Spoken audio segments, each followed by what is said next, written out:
قطر کا دارالحکومت دوحہ ایک بار پھر عالمی توجہ کا مرکز بن گیا۔ آج وہاں پر ایک اہم ملاقات ہونے جا رہی ہے افغان طالبان اور پاکستانی حکام کی۔ اس ملاقات میں کیا ہونے جا رہا ہے؟ عامر رضا میرے ساتھ موجود ہیں، ان سے بات کرتے ہیں۔ عامر بھائی، پاک افغان جنگ بندی کے بعد آج ایک اہم ملاقات ہو رہی ہے دوحہ میں، کیا ہو سکتا ہے اس ملاقات میں؟ دیکھیں، پہلی بات تو یہ ہے کہ پاکستان نے 48 گھنٹے کے لیے سیز فائر کیا تھا اور یہ طالبان کی ریکویسٹ پہ کیا تھا، اور جس نے یہ ریکویسٹ کی تھی، یعنی جس نے یہ کہا تھا کہ یہ جنگ بندی کی جائے، اس کا نام ہی مولوی محمد یعقوب مجاہد ہے۔ یہ وزیر دفاع ہیں جو بوری گورنمنٹ کے، اس قابض گورنمنٹ کے جو کہ کابل پر اس وقت قابض ہے۔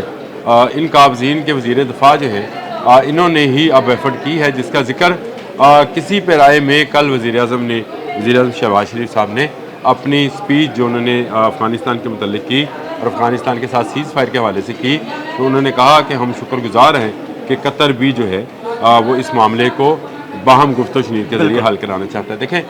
قطر اس سے پہلے بھی طالبان کو ریسکیو کر چکا ہے۔ جب امریکہ کے جانے کا معاملہ تھا 2021 میں، اس وقت بھی قطر سامنے آیا تھا، امریکہ نے بھی قطر پہ اتفاق کیا تھا اور طالبان نے بھی، لہذا طالبان کو وہاں بلایا گیا اور وہاں بلا کر امریکہ کے ساتھ بٹھایا گیا۔ امریکہ نے بیٹھ کر وہاں سے انخلاء کی بات کی اور پاکستان کو اس میں ثالث کے طور پہ لیا تاکہ پاکستان اس محفوظ انخلاء کو یقینی بنا دے، اور پاکستان نے یہ کام کیا بھی۔ یہ سب کا سب کام طالبان کے حق میں کیا، لیکن اس کے بعد طالبان نے کیا کیا؟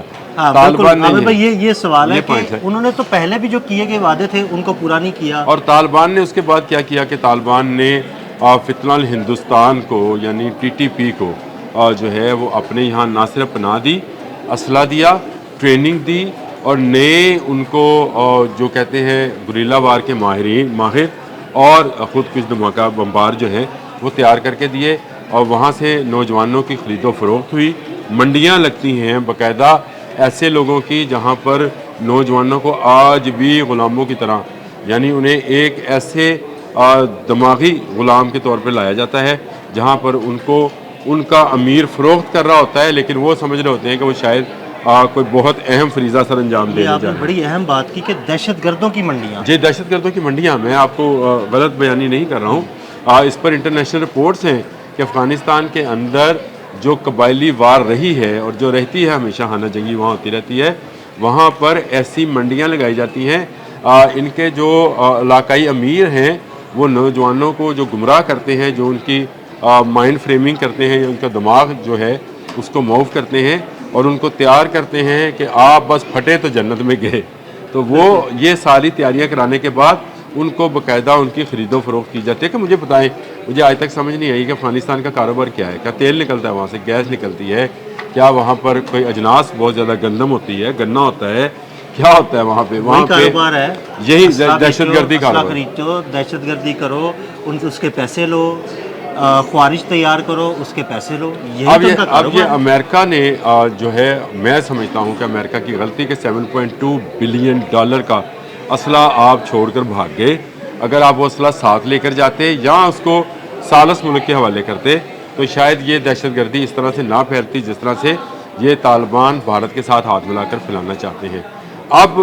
مولوی یعقوب صاحب جو ہیں، مولوی یعقوب مجاہد، انہوں نے ان کی ریکویسٹ پہ 48 گھنٹے دیے تھے۔ 48 گھنٹے کا وقت آئندہ آنے والے چند گھنٹوں میں ختم ہونے جا رہا ہے 6 بجے۔ اس سے پہلے ایسی خبریں سامنے آئی ہیں جو کہ BBC نے بھی دی ہے اور مختلف پاکستان کے میڈیا ہاؤسز سے بھی جاری کی گئی ہیں کہ آج دوحہ میں پاکستان اور افغان طالبان کے مابین مذاکرات ہونے جا رہے ہیں، اور افغانستان کی ٹیم کی قیادت جو ہے مولوی محمد یعقوب کریں گے۔ لیکن پاکستان کی طرف سے اس کون سا وفد شامل ہوگا، اس میں کون کون لوگ شامل ہوں گے، اس کی تفصیلات سرکاری سطح پر ابھی تک نہیں آئی ہیں۔ تو اس کا مطلب یہ ہے کہ شاید مجھے یہ لگتا ہے، میرا گمان ہو سکتا ہے کہ شاید یہ خبر بھی طالبان کی طرف سے ہی آئی ہے تاکہ اس سیز فائر کو،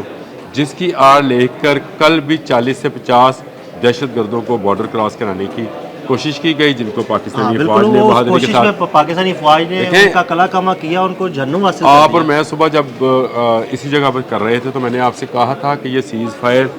ایک طرح کا ان کے لیے ریلیف بھی ہو سکتا ہے، کہ یہ کچھ دیر کے لیے ریلیف چاہتے ہیں کہ ان کی وہ لاشیں جو وہاں پڑی ہیں وہ اٹھا لیں، وہ اسلحہ جو بچ گیا ہے، جو ہم نے تو کچھ تباہ کر دیا، کچھ بچ گیا ہوگا وہ اٹھا لیں، اور اس کے ساتھ ساتھ دہشت گردوں کو بارڈر کراس کرا لیں، اور اگلے چند گھنٹوں میں ہی وہ خبر سچ ثابت یہ ہوئی۔ آپ نے یہی بات کی تھی ایگزیکٹلی، کل یہی بات کی تھی صبح۔ تو یہ بات آپ دیکھیں، تورخم سے چمن تک اتنا لمبا بارڈر ہے جو کہ ابھی تک پوری طرح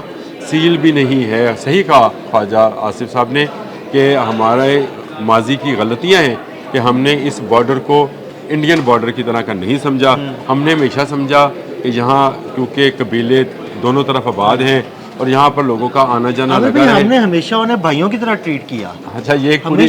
پوری ہسٹری ہے۔ آپ کو پتہ ہے انڈیا سے پہلے، انڈیا نے تو 65 میں 48 میں ہم پر حملہ کیا تھا، انہوں نے 47 میں کیا تھا جب پاکستان بنا تھا۔ اس وقت سے یہ انہوں نے حملہ کیا، انہوں نے پاکستان میں لوٹ مار مچائی، پھر 50 میں انہوں نے باقاعدہ پاکستان کے ساتھ جنگ کی، پاکستان کو تسلیم کرنے کو بھی تیار تھے۔ انہوں نے اقوام متحدہ کے اندر بڑا اچھا پوائنٹ صاحب نے بتا دیا کہ اقوام متحدہ میں جب پاکستان کو ایز این مملکت جو ہے تسلیم کیا جا رہا تھا، اس وقت بھی افغانستان نے ہی انکار کیا تھا، اور ایک ہمسائے کی طرف سے ایسا انکار جو ہے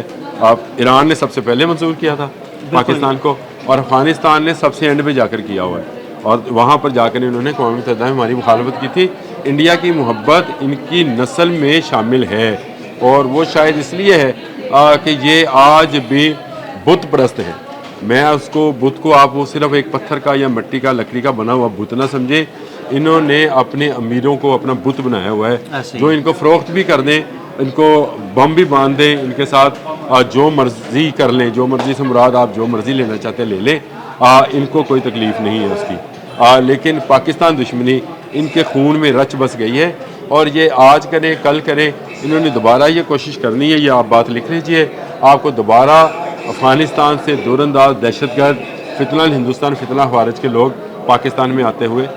نظر آئیں گے۔ بات کسی اور طرف چلی گئی، بات ہم کرنے جا رہے تھے دوحہ میں ہونے والے امن مذاکرات کی، اور اگر دوحہ میں امن مذاکرات واقعی کوئی سنجیدہ عمل ہے تو اس کا جو رد عمل ہے وہ افغانستان ہی دکھائے گا تو وہ سنجیدہ رہیں گے، کیونکہ پاکستان تو ہمیشہ کہتا رہا ہے کہ اگر افغانستان سے کوئی ایسی حرکت نہیں ہوگی، کوئی دہشت گرد داخل نہیں کیے جائیں گے تو پاکستان بھی خاموش رہے گا۔ پاکستان کو کیا ضرورت ہے کسی کے ساتھ جنگ کرنے کی، لیکن اگر وہاں سے دور اندازی اور دہشت گردی ہوتی رہی تو پھر پاکستان ٹکا کر جواب دے گا۔ میرا خیال ہے اگر یہ امن کا ان کا مقصد ہے کہ امن ہو جائے دونوں ملکوں کے اندر، جہاں دہشت گردی نہ اور وہاں پاکستانی افواج جو ہیں رد عمل نہ دکھائیں، تو پھر دوحہ مذاکرات کو کامیاب ہونا چاہیے، اور ان کی کامیابی کے بعد شاید ٹرمپ یہ نہ کہہ سکیں کہ 9ویں جنگ بھی میں نے رکوا دی ہے، 8 دفعہ رکوا چکے ہیں، 9ویں جنگ بھی انہوں نے رکوائی، 9ویں جنگ پھر دوحہ کے سر ہوگی کہ انہوں نے رکوا دی۔ لیکن اصل جو حقیقت ہے وہ یہ ہے کہ اس وقت پاکستان کے پاس اختیار ہے اس جنگ کو روکنے کا، اور بال جو ہے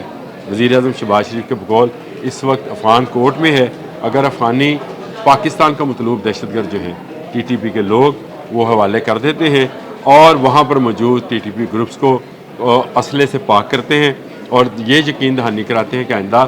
بارڈر سے، یعنی پاکستان افغان بارڈر سے کوئی دور انداز کوئی دہشت گرد جو ہے وہ پاکستان میں نہیں داخل ہوگا، فتنہ ہندوستان کو وہ ختم کرتے ہیں، تو پھر پاکستان ان کو امن کی، سکون کی اور جنگ نہ ہونے کی، سیز فائر کی یعنی گارنٹی دیتا ہے۔ لیکن اگر کوئی بھی حرکت ہوئی جیسی کل انہوں نے سیز فائر کے دوران کی ہے، اگر ایسی حرکت دوبارہ ہوئی تو ایسا پیغام دیا جائے گا کہ پھر ان کے کانوں میں بہت لمبے عرصے تک کوئی دوسرا پیغام داخل نہیں ہوگا۔ بالکل، بہت شکریہ عامر بھائی جی۔ بالکل، عامر رضا نے بڑی تفصیل کے ساتھ آپ کو بتایا کہ آج جو اہم ملاقات ہونے جا رہی ہے اس میں کیا ہو سکتا ہے اور کیا ہونے جا رہا ہے۔ عدیل احمد اور عامر رضا کو اجازت دیجیے گا، اللہ حافظ۔